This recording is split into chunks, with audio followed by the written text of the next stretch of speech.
মোড়ের মাথায় যদি কাজ লাগে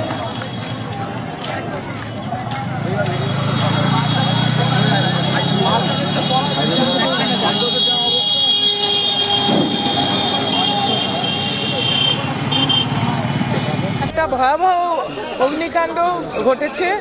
এটা বারাসাতের বামুনমুড়ো এবং আমরা যারা এসেছি তারা দেখতে পাচ্ছি যে সাংঘাতিকভাবে আগুন ছড়াচ্ছে।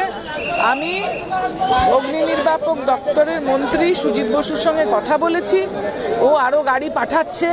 আমি এসপির সঙ্গে কথা বলেছি, উনিও আরও ফোর্স পাঠাচ্ছেন। মানুষের কাছে স্বনির্বন্ধ অনুরোধ, রাস্তা খালি করতে হবে যাতে ফায়ার ব্রিগেড আসতে পারে। কিভাবে আগুন লাগলো আমরা পরে দেখব, কিন্তু আগে এখন জীবন এবং সম্পত্তি বাঁচানোটা আমাদের মূল